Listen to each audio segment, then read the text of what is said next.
¿Qué tienen en común las profecías de Isaías, el sacrificio de Cristo y la esperanza para el futuro de la humanidad? Este antiguo profeta no solo predijo el juicio sobre las naciones, sino que dejó un legado que sigue resonando en la teología cristiana y judía. Isaías nos revela un futuro de restauración, pero también nos confronta con la verdad sobre la justicia divina. Desde la figura del siervo sufriente hasta la promesa de la resurrección, cada palabra de Isaías apunta a algo mucho más grande que su época. ¿Cómo se conecta su mensaje con lo que vemos hoy en el mundo?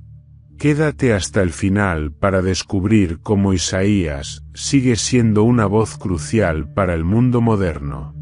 Si esto te ha intrigado, suscríbete para no perderte más contenido y comparte este vídeo con alguien que necesite entender el impacto de las profecías de Isaías en nuestras vidas. El libro de Isaías comienza en un periodo turbulento de la historia de Israel.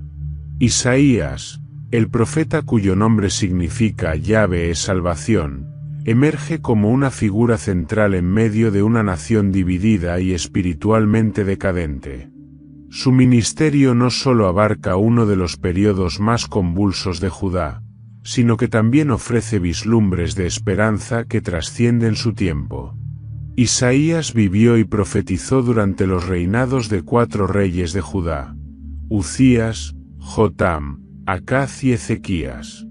Cada uno de estos reyes dejó una huella distintiva en el destino del reino del sur, enfrentando amenazas externas y luchas internas que reflejaban la condición espiritual de la nación. Bajo Uzías, Judá experimentó un periodo de estabilidad y prosperidad económica, pero esa seguridad llevó al orgullo y a una peligrosa autosuficiencia. Uzías mismo cayó en la trampa de su arrogancia al intentar usurpar el papel sacerdotal, lo que resultó en su castigo con lepra. Este hecho marcó el inicio de un declive moral que se extendería en los años venideros. Con la muerte de Uzías, su hijo Jotam asumió el trono. Aunque era un líder relativamente justo, su gobierno estuvo marcado por una apatía espiritual que permitió que el pueblo continuara en la idolatría y el descuido de la ley de Dios. La sombra de esta decadencia moral se intensificó bajo el reinado de Acaz, un monarca profundamente influido por las naciones paganas que lo rodeaban. Acaz no solo toleró la idolatría, sino que también sacrificó a uno de sus propios hijos en rituales paganos, reflejando la oscura profundidad del abandono de Judá hacia su pacto con Dios. Finalmente, Ezequías ascendió al trono. En contraste con Acaz, Ezequías buscó una reforma espiritual, intentando restaurar la adoración verdadera en Judá. Fue durante su reinado que Isaías desempeñó un papel crucial, sirviendo como consejero espiritual y proclamador de la palabra de Dios frente a las amenazas inminentes de Asiria. Sin embargo, a pesar de los esfuerzos de Ezequías, el corazón del pueblo permanecía dividido, oscilando entre el arrepentimiento superficial y la rebelión abierta. El panorama político de la época de Isaías era inestable y peligroso. El reino del norte, Israel, había caído en una profunda apostasía, separándose completamente del templo en Jerusalén y adorando becerros de oro en Betel y Dan. Esa división, que comenzó con Jeroboam, se convirtió en una espiral descendente de idolatría y alianzas con naciones extranjeras como Asiria, que eventualmente los consumiría. En Judá, aunque el templo todavía era el centro de la vida religiosa, su significado se había vaciado. Los sacrificios eran ofrecidos mecánicamente, sin el arrepentimiento genuino que requería Dios. Los ricos oprimían a los pobres, los jueces aceptaban sobornos y los líderes espirituales no enseñaban la verdad. Era una nación corrupta desde la cabeza hasta los pies, una viña que debía producir frutos dulces pero que en cambio daba uvas amargas. En este contexto, Isaías fue llamado a ser un portavoz de Dios. En el año de la muerte del rey Uzías, Isaías experimentó una visión que transformaría su vida para siempre. En Isaías 6, el profeta relata cómo fue llevado al templo y allí vio al Señor sentado en un trono alto y sublime. El borde de su manto llenaba el templo, y serafines volaban alrededor proclamando: Santo, Santo, Santo es el Señor de los ejércitos, toda la tierra está llena de su gloria. El impacto de esta visión fue abrumador. Isaías no solo vio la santidad de Dios, sino también su propia pecaminosidad. Su reacción inmediata fue clamar: ¡ay de mí! Estoy perdido, porque soy hombre de labios impuros y habito en medio de un pueblo de labios impuros, y han visto mis ojos al Rey, al Señor de los ejércitos. Sin embargo, en ese momento de desesperación, uno de los serafines tomó un carbón encendido del altar y tocó los labios de Isaías, declarando: tu culpa ha sido quitada y tu pecado perdonado. Cuando Isaías escuchó la voz de Dios preguntando: ¿a quién enviaré, y quién irá por nosotros?, su respuesta fue clara y decidida: aquí estoy, envíame a mí. Este acto de entrega marcó el inicio de su ministerio, uno lleno de mensajes de juicio, esperanza y restauración. Desde los primeros capítulos del libro de Isaías, el profeta aparece como una voz que clama en el desierto de la decadencia espiritual de Judá. Su mensaje es claro, directo y a menudo, incómodo. Isaías no temía señalar los pecados del pueblo y de sus líderes, revelando la corrupción que había carcomido las sociedades de sus cimientos. Sin embargo, detrás de este mensaje de juicio, siempre había un destello de esperanza, una promesa de restauración para aquellos que volvieran a Dios con un corazón genuino. Isaías comienza su mensaje con una acusación contundente. En el capítulo 1, compara a Judá con un hijo rebelde que ha despreciado a su padre. Dios, hablando a través del profeta, declara: ¡ay, nación pecadora, pueblo cargado de iniquidad, generación de malhechores, hijos corruptores! Han abandonado al Señor, han despreciado al Santo de Israel, se han apartado de él. Isaías 1:4. La corrupción no se limitaba a los líderes políticos, sino que permeaba todas las capas de la sociedad. Los jueces aceptaban sobornos, los ricos oprimían a los pobres, y los líderes religiosos realizaban sacrificios vacíos, sin verdadero arrepentimiento. La idolatría, en particular, era uno de los pecados más flagrantes. En lugar de confiar en el Dios de Israel, el pueblo colocaba su fe en ídolos de madera y piedra, siguiendo los caminos de las naciones paganas que los rodeaban. Isaías utiliza imágenes poderosas para describir el estado de la nación. Los compara con una viña que, aunque había sido cuidadosamente plantada y cuidada por Dios, solo producía uvas silvestres. Isaías 5. Esta viña, en lugar de ofrecer frutos dulces, reflejaba la amargura y la injusticia que prevalecían en Judá. El juicio, advierte Isaías, será como un agricultor que destruye una viña estéril, quitando la protección que antes tenía y dejando que sea devorada. En medio de estas advertencias, Isaías no deja de señalar el camino hacia la restauración: el arrepentimiento.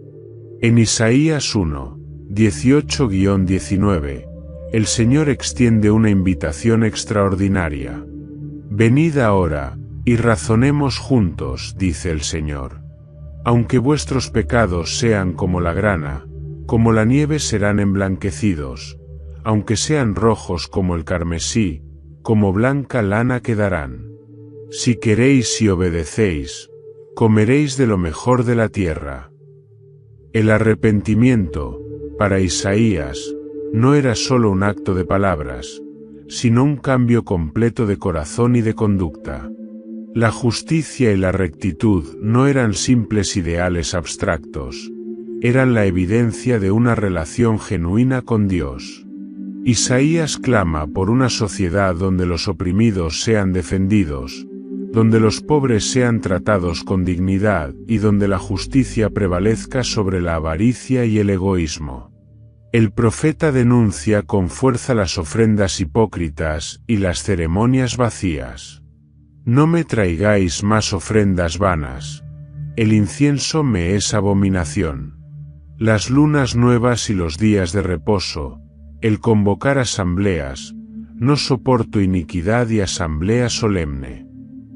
Isaías 1:13.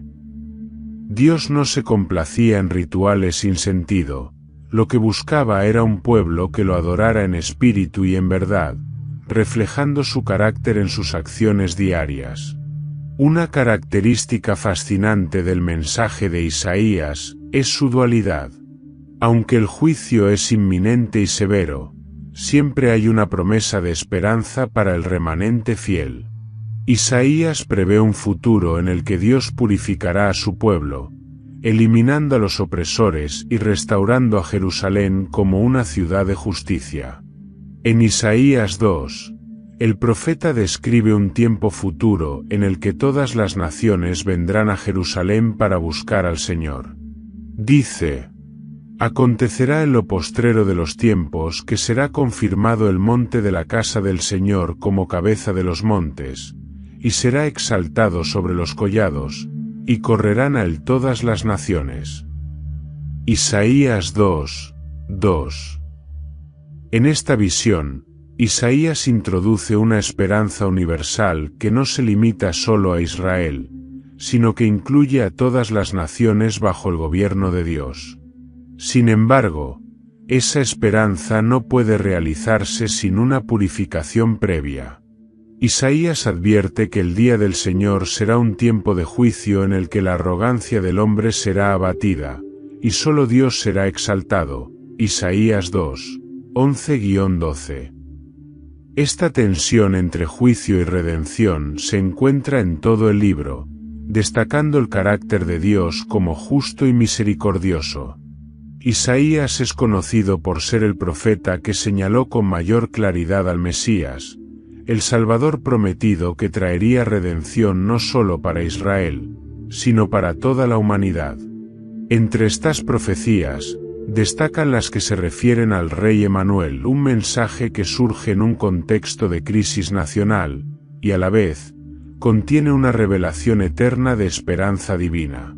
En el capítulo 7, Isaías introduce una de las profecías más significativas de toda la Escritura. Por tanto, el Señor mismo os dará señal. He aquí que la Virgen concebirá y dará a luz un hijo, y llamará su nombre Emanuel. Isaías 7:14. Esta declaración es revolucionaria.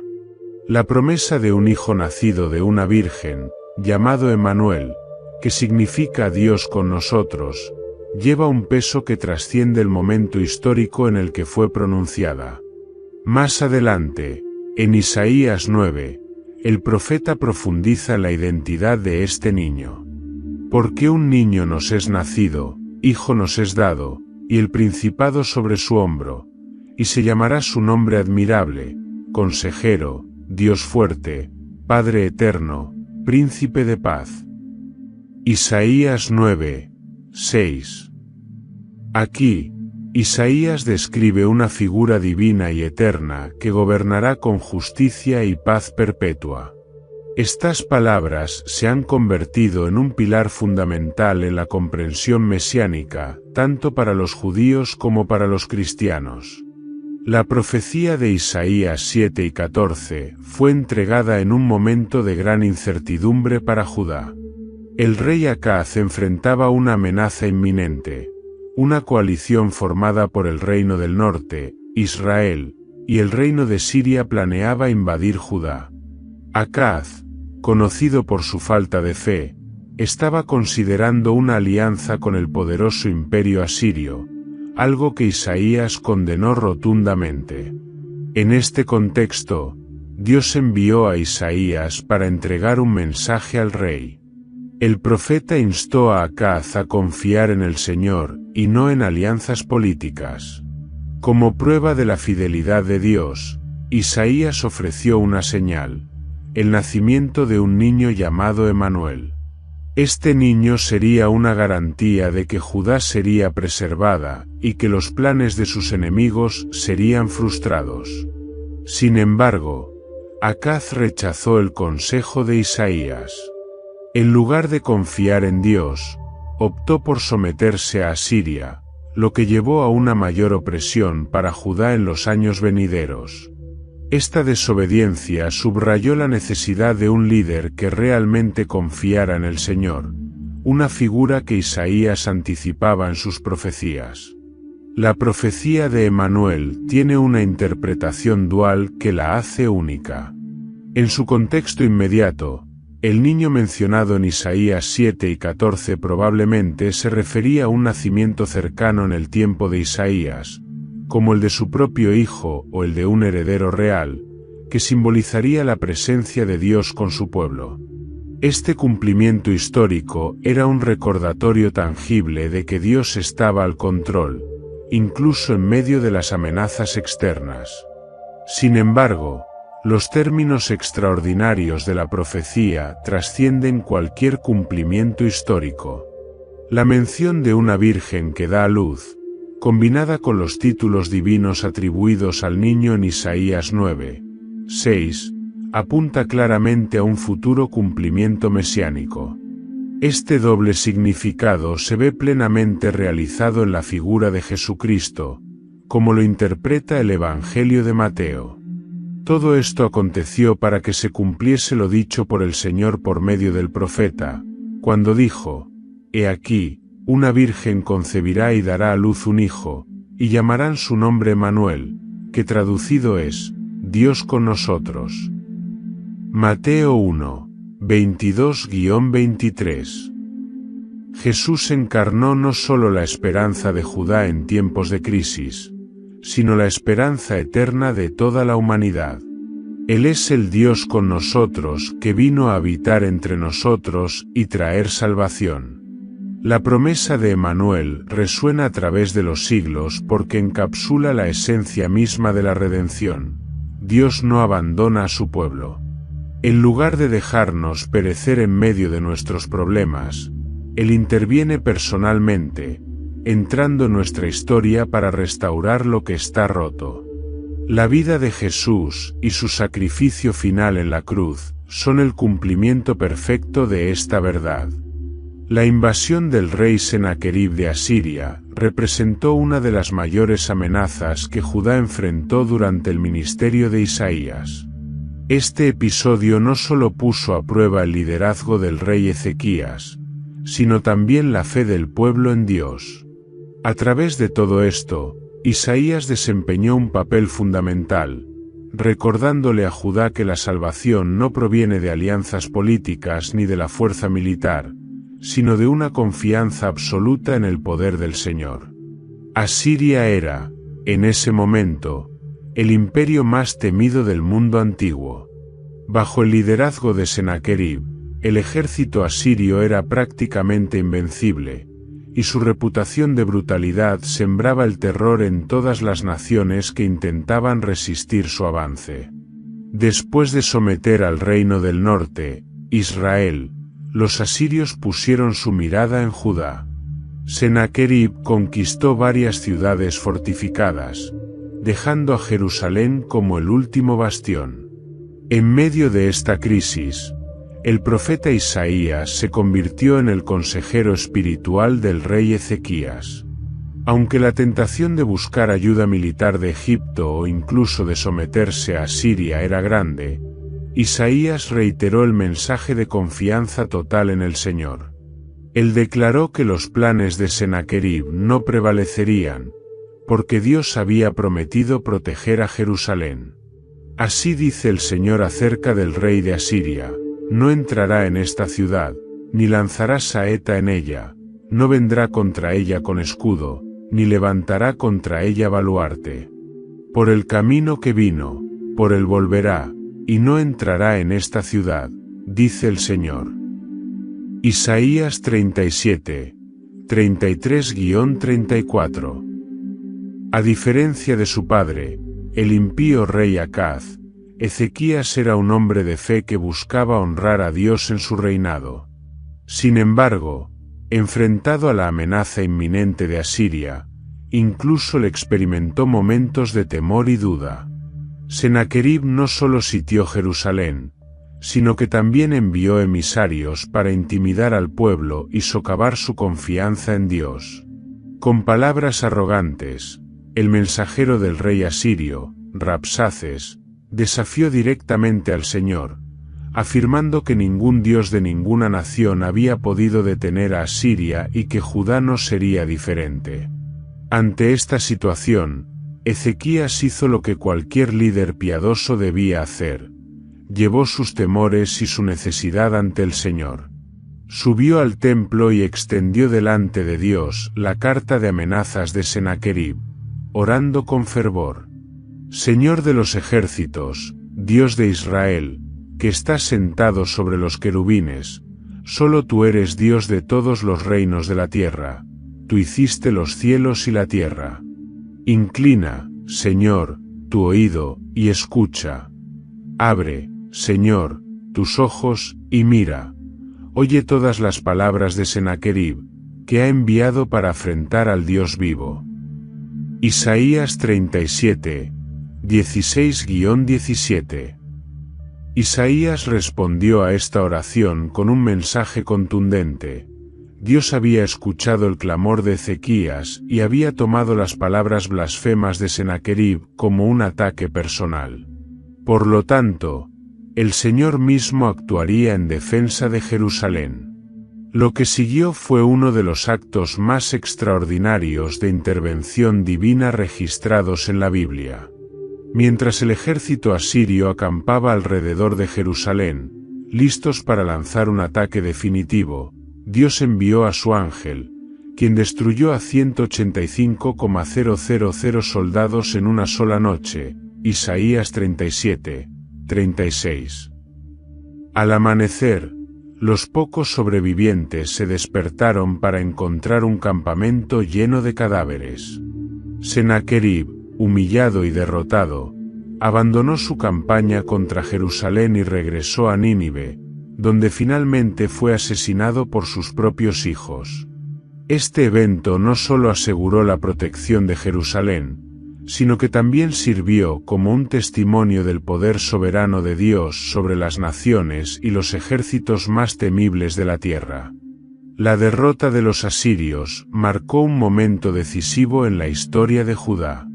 No fue el poder militar ni la diplomacia lo que salvó a la nación, sino la fe de un rey que eligió confiar en el Señor y la fidelidad de un profeta que proclamó la verdad sin vacilar. Isaías no solo transmitió el mensaje de salvación, sino que también ayudó a Ezequías y al pueblo a comprender que la seguridad verdadera se encuentra únicamente en Dios. Los cánticos del siervo en el libro de Isaías son una de las porciones más fascinantes y profundamente impactantes de la Biblia. Estos pasajes proféticos presentan a un personaje llamado el siervo del Señor, cuya vida, sufrimiento y triunfo están estrechamente vinculados con el propósito de Dios para redimir a su pueblo, y en última instancia, a toda la humanidad. Los cánticos, repartidos en Isaías 42, 49, 50 y 53, contienen una riqueza de detalles que revelan tanto el carácter del siervo como su misión divina. 1. El siervo como portador de justicia. Isaías 42, 1, 4. En el primer cántico, el siervo es presentado como alguien elegido por Dios y lleno de su espíritu para traer justicia a las naciones. He aquí mi siervo, a quien sostengo, mi escogido, en quien mi alma se deleita. He puesto mi espíritu sobre él traerá justicia a las naciones. Isaías 42, 1. Este siervo no impone sumisión con fuerza o violencia. En cambio, es descrito como humilde y compasivo. No quebrará la caña cascada, ni apagará el pábilo que humea. Isaías 42, 3. Su papel no está limitado a Israel, su misión es universal, extendiéndose a todos los pueblos. Esto establece al siervo como una figura que trasciende las fronteras nacionales y los intereses terrenales. 2. El siervo como luz para las naciones. Isaías 49, 1, 6. En este cántico, el siervo habla en primera persona, describiendo su llamamiento desde antes de su nacimiento. El Señor me llamó desde el vientre, desde las entrañas de mi madre tuvo en memoria mi nombre. Isaías 49, 1. Aunque su tarea inicial parece estar dirigida a Israel, Dios expande su misión. Es poco que tú me seas siervo para levantar las tribus de Jacob y para restaurar a los que quedaron de Israel. También te di por luz de las naciones, para que seas mi salvación hasta lo postrero de la tierra. Isaías 49, 6. Este pasaje subraya la dimensión universal de la redención que el siervo traerá, anticipando un alcance que no se limita al pueblo de Israel. 3. El siervo que enfrenta el sufrimiento. Isaías 50, 4-9. En el tercer cántico, el siervo describe su disposición a sufrir por cumplir la voluntad de Dios. A pesar de las humillaciones y el abuso físico, él no retrocede. Di mi espalda a los que me herían, y mis mejillas a los que me mesaban la barba. No escondí mi rostro de injurias y esputos. Isaías 50, 6. Sin embargo, el siervo permanece confiado en la ayuda del Señor, demostrando una fe inquebrantable en medio de su aflicción. Este cántico anticipa un sufrimiento redentor, pero también señala la victoria final que el siervo experimentará. 4. El siervo sufriente y redentor. Isaías 52, 13-53, 12. El cántico culminante es quizás el más conocido y conmovedor. Describe al siervo como alguien que será exaltado, pero no antes de soportar un sufrimiento indescriptible. Despreciado y desechado entre los hombres, varón de dolores, experimentado en quebranto. Isaías 53, 3. Este siervo no sufre por sus propios pecados, sino por los de otros. Mas el herido fue por nuestras transgresiones, molido por nuestras iniquidades. El castigo de nuestra paz fue sobre él, y por sus llagas fuimos nosotros curados. Isaías 53, 5. Su sacrificio se describe como una ofrenda expiatoria que justifica a muchos y satisface plenamente la justicia divina.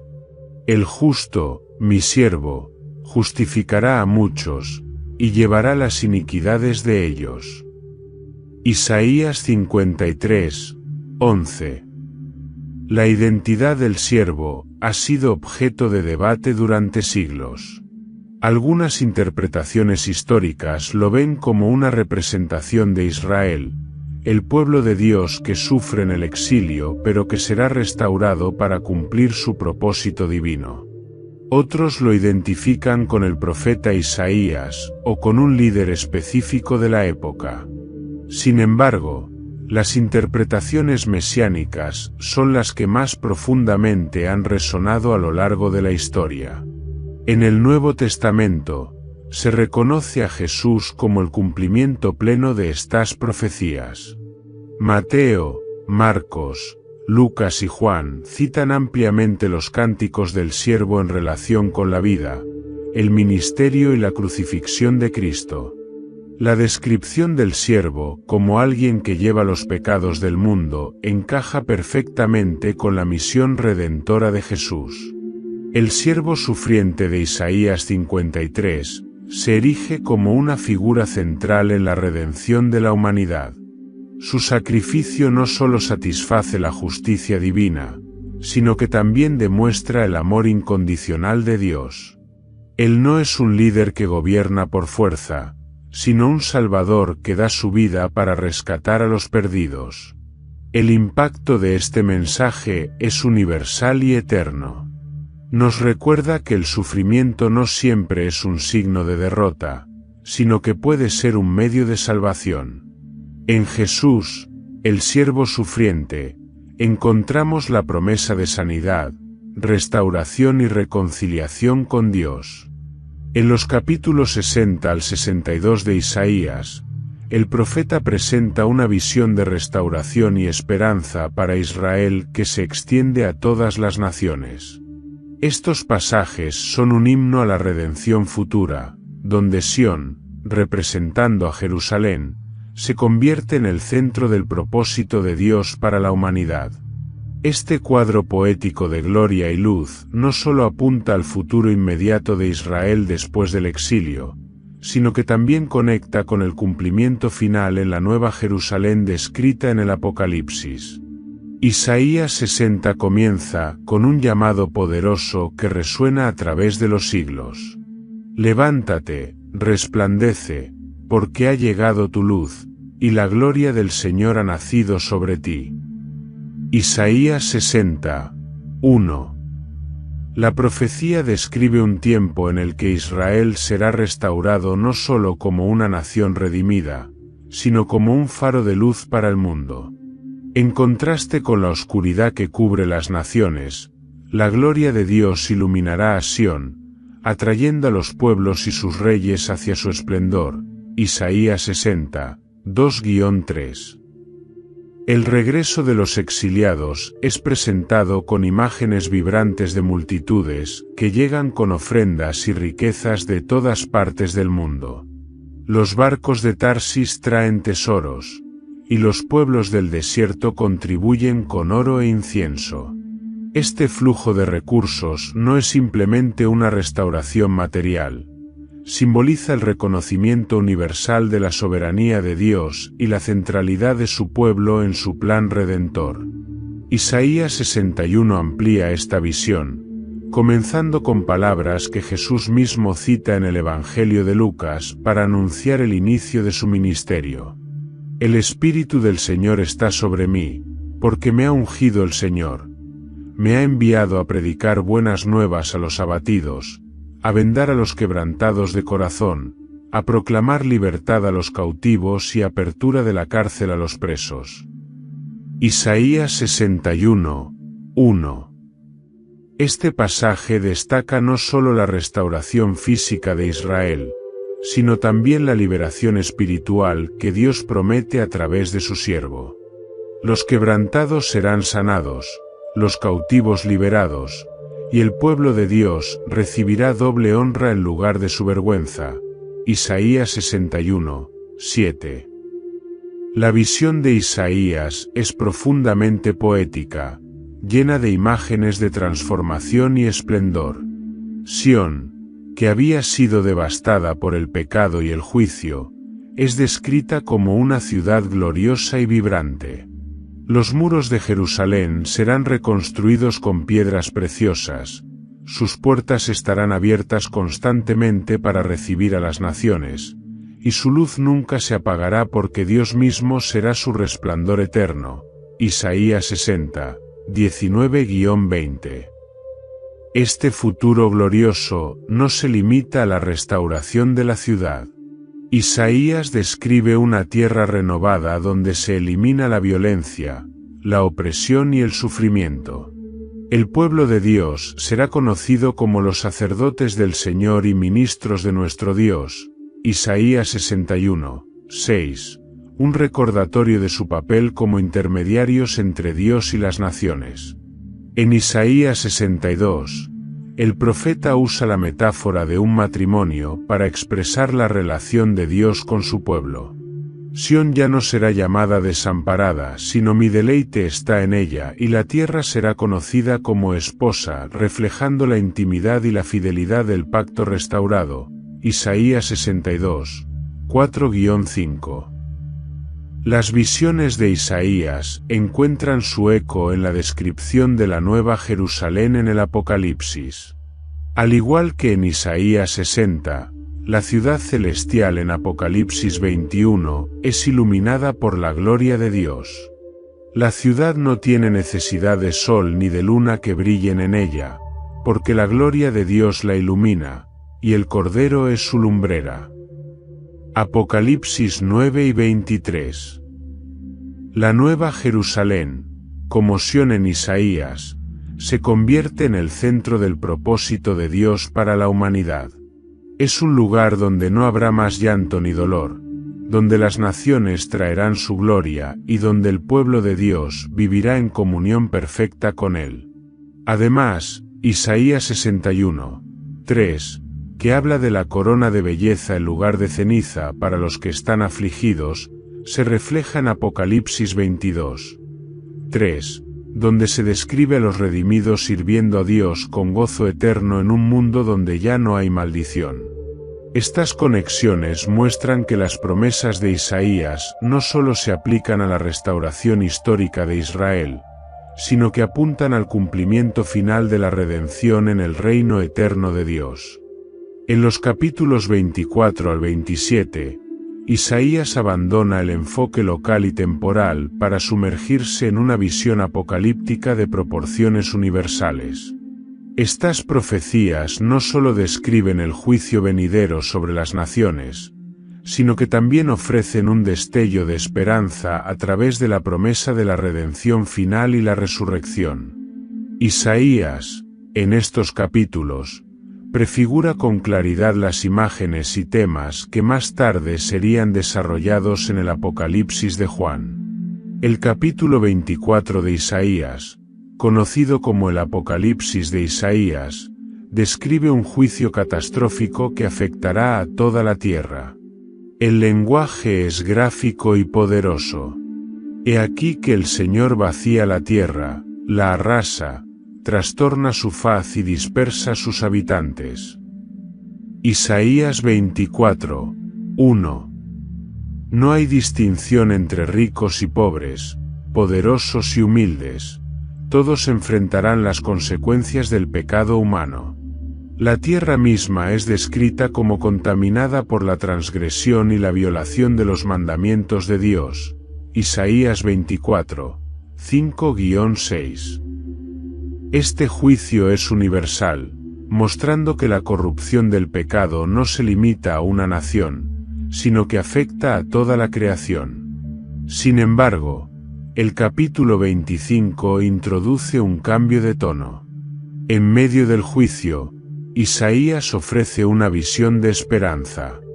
El Señor de los ejércitos hará para todos los pueblos en este monte banquete de manjares suculentos. Destruirá la cubierta con que están cubiertos todos los pueblos y el velo que envuelve a todas las naciones. Isaías 25, 6-7. Aquí, el profeta habla de la victoria definitiva de Dios sobre la muerte. Destruirá la muerte para siempre, y enjugará el Señor toda lágrima de todos los rostros. Isaías 25, 8. En los capítulos 26 y 27, Isaías amplía esta visión, describiendo un tiempo en el que los justos resucitarán. Tus muertos vivirán, sus cadáveres resucitarán. Despertad y cantad, moradores del polvo. Isaías 26, 19. Esta es una de las primeras menciones explícitas de la resurrección en las Escrituras, destacando la esperanza de vida eterna incluso en medio de un juicio severo. El mensaje de Isaías en estos capítulos subraya que el juicio de Dios no es un fin en sí mismo, sino un medio para purificar la creación y establecer un reino de justicia.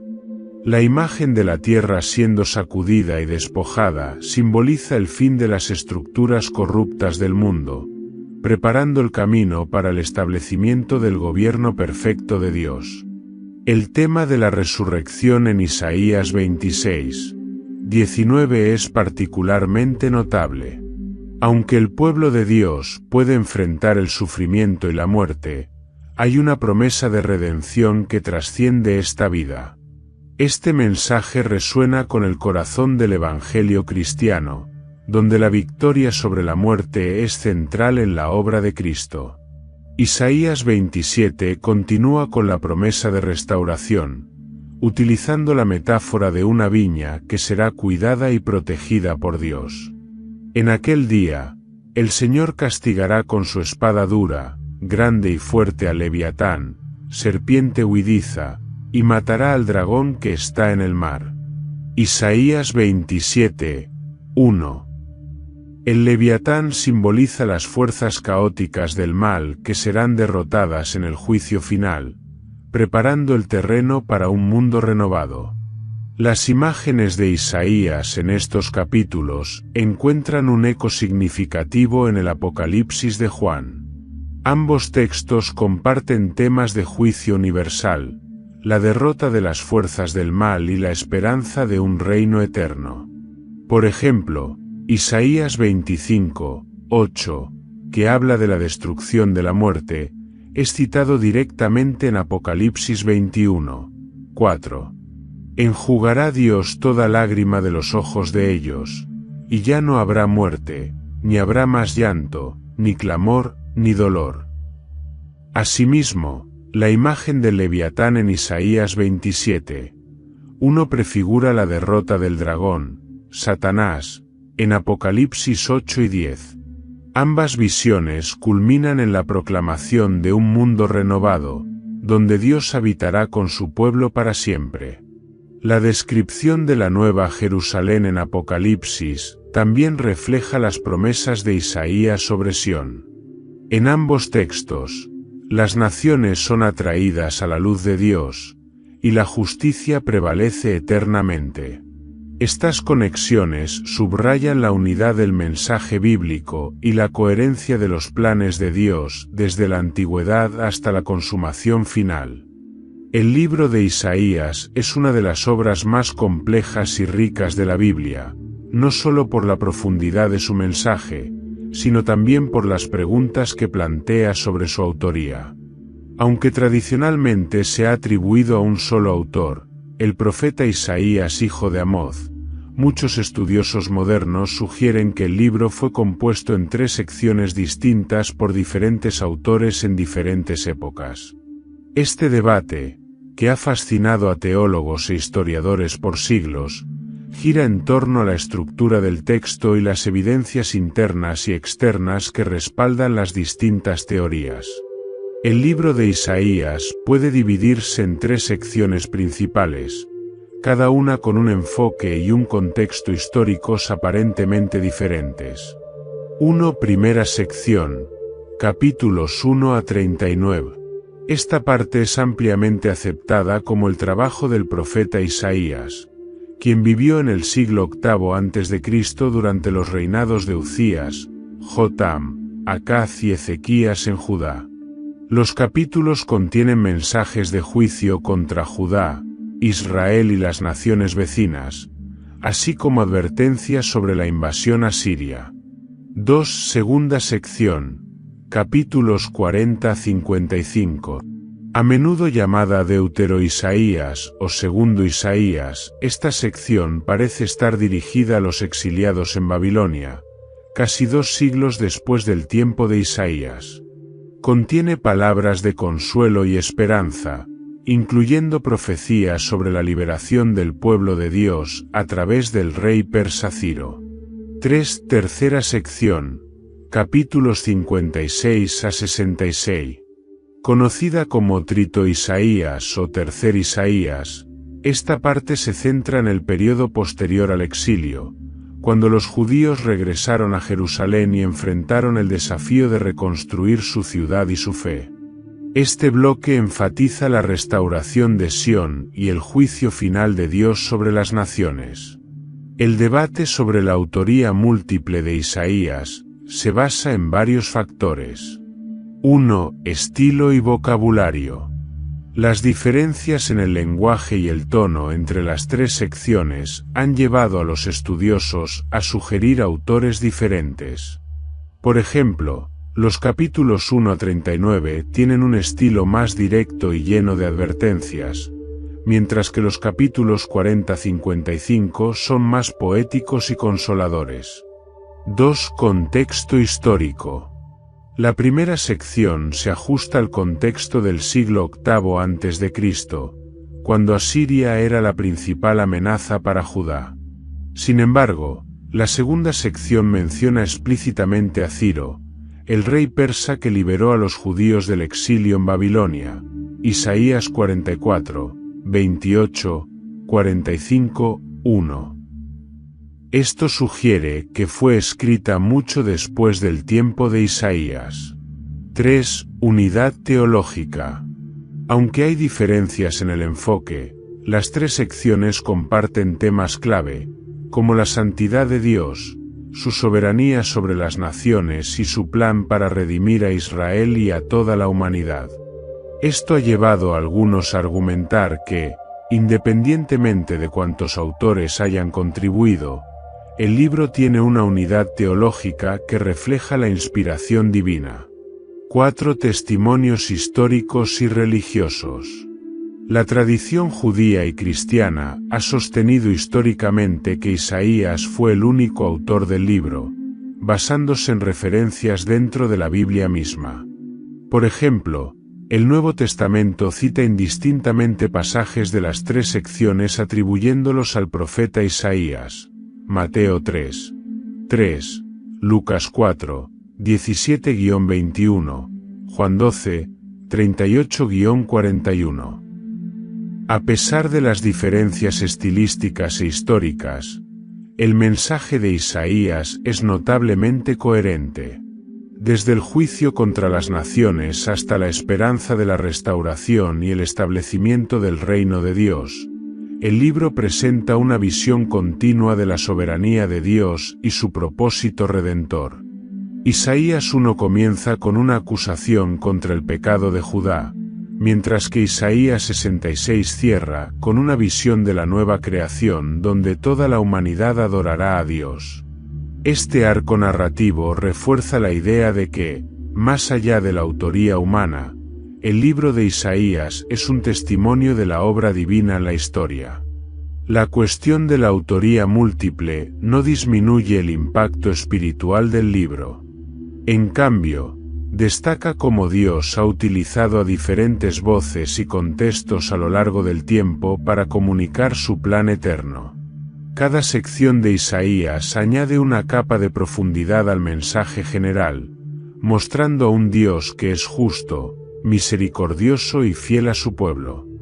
El libro de Isaías no solo ocupa un lugar central en el Antiguo Testamento, sino que también es uno de los textos más citados y referenciados en el Nuevo Testamento.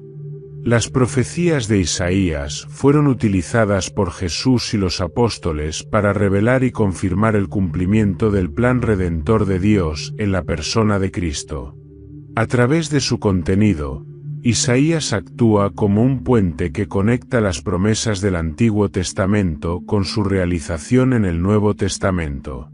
Jesús mismo se refirió al libro de Isaías en momentos clave de su ministerio, presentándolo como la fuente profética que daba testimonio de su identidad y misión. Uno de los episodios más impactantes ocurre en la sinagoga de Nazaret, donde Jesús lee Isaías 61, 1, 2 y declara: «Hoy se ha cumplido esta escritura delante de vosotros». Lucas 4 y 21.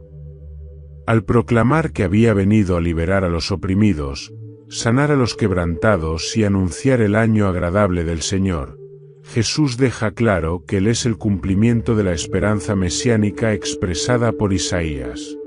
Asimismo, los apóstoles citaron a Isaías para explicar el propósito y significado del Evangelio.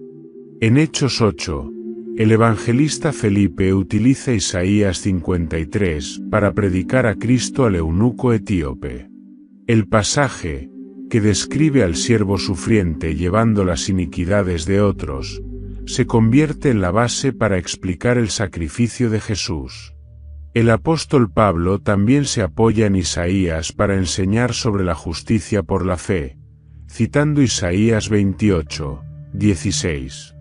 He aquí, pongo en Sión una piedra angular, escogida y preciosa, y el que crea en ella no será avergonzado. Romanos 9 y 33.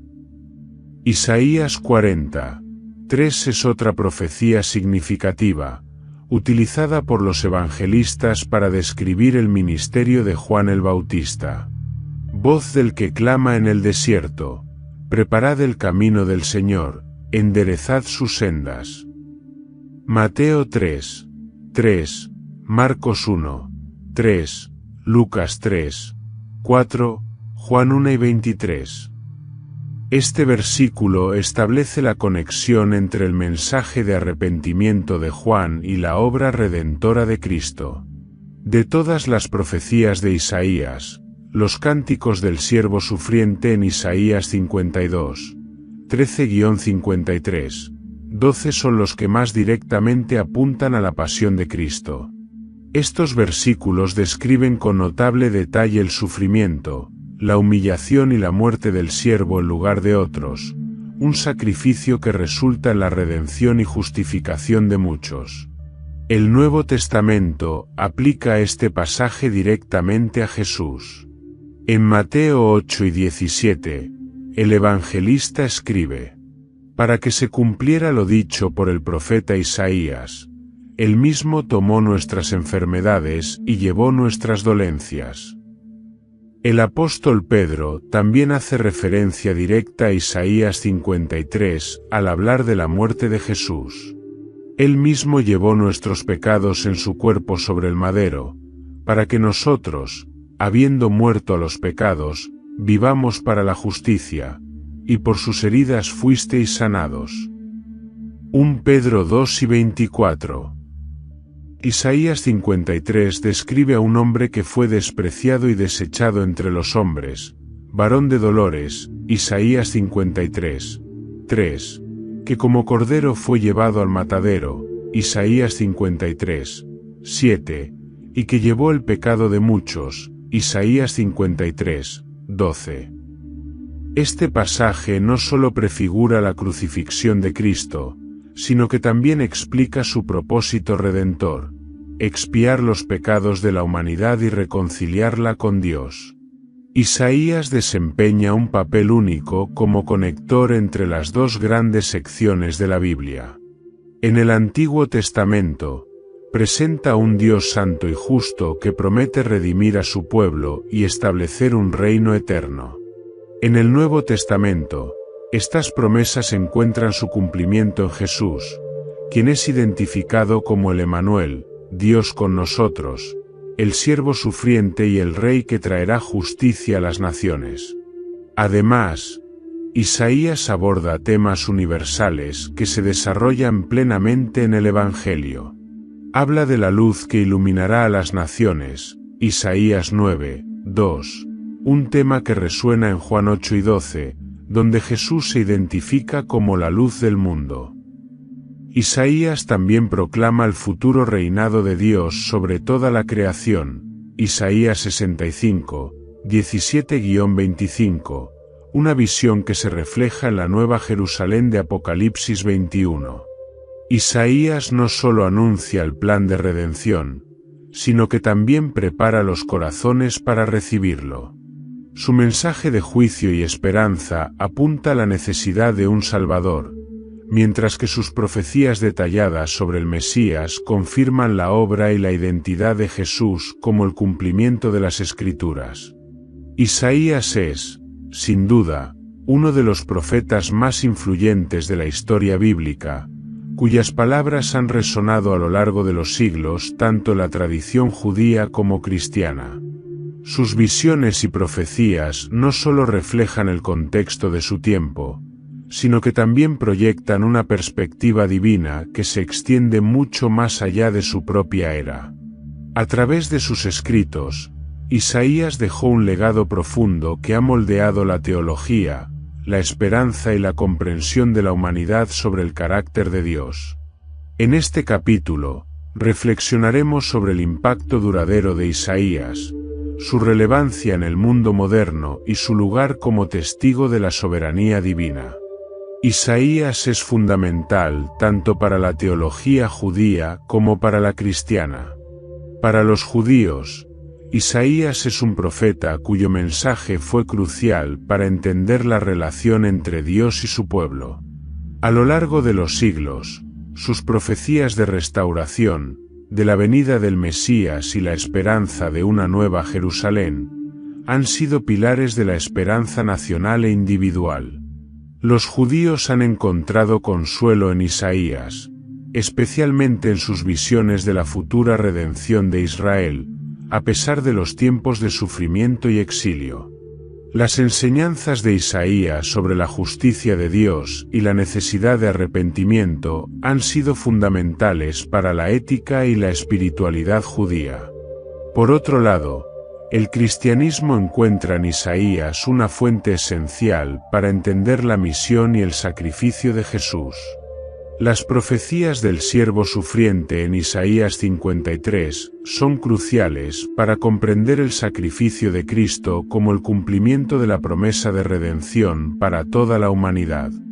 Los cristianos ven en Isaías una anticipación de la obra de Cristo, quien, al ser el Mesías prometido, llevó sobre sí los pecados del mundo, tal como se describe en Isaías. La conexión entre Isaías y el Nuevo Testamento es tan profunda que, a menudo, se considera que el profeta actúa como un precursor del mensaje cristiano. El mensaje de Isaías no es solo relevante para su tiempo, sigue siendo profundamente aplicable en el contexto del mundo moderno. Hoy en día, vivimos en un mundo lleno de injusticias, conflictos, sufrimiento y desesperanza, pero el mensaje de Isaías nos ofrece principios clave para abordar estos desafíos. Justicia. Isaías es un profeta que no puede ser separado del tema de la justicia.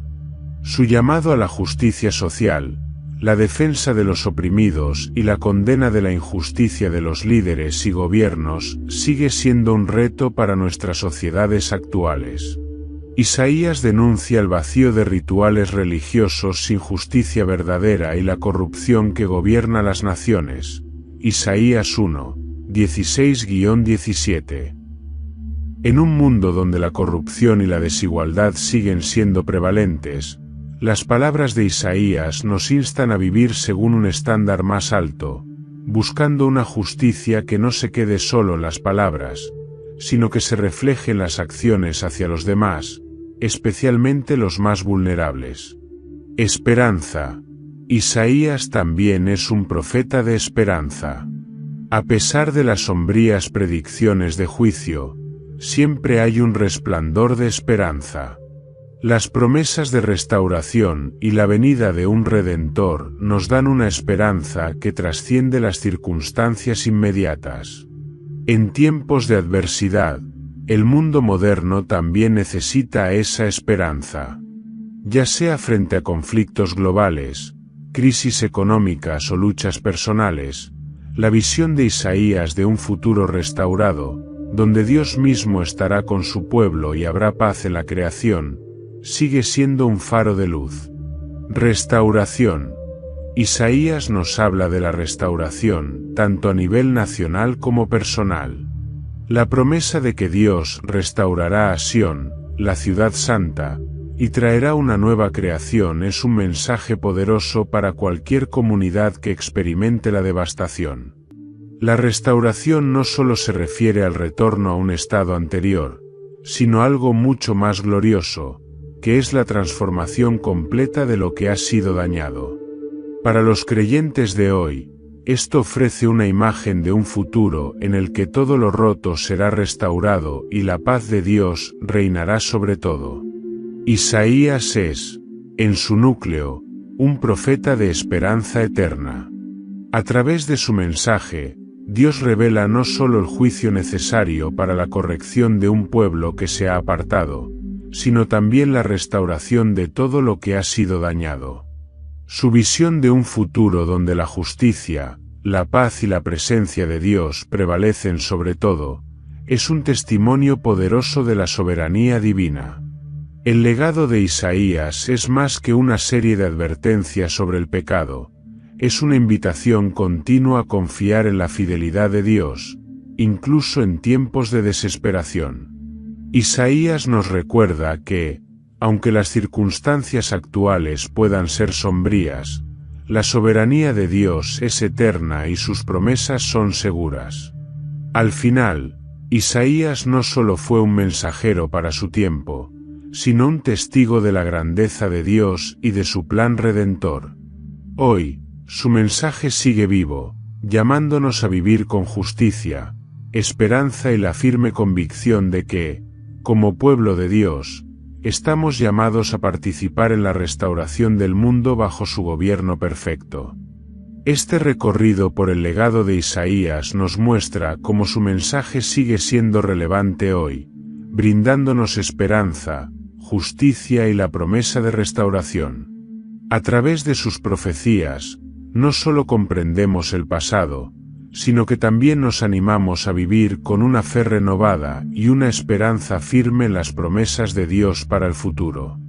Si este mensaje te ha inspirado y quieres seguir profundizando las enseñanzas de la Biblia, te invitamos a suscribirte a nuestro canal para no perderte más contenidos impactantes como este. Comenta abajo qué aspecto de Isaías resonó más contigo y cómo puedes aplicar su mensaje en tu vida diaria. Y si este vídeo te ha tocado, compártelo con tus amigos y familiares para que más personas puedan ser bendecidas por este poderoso mensaje de esperanza. Gracias por acompañarnos. Nos vemos en el próximo vídeo.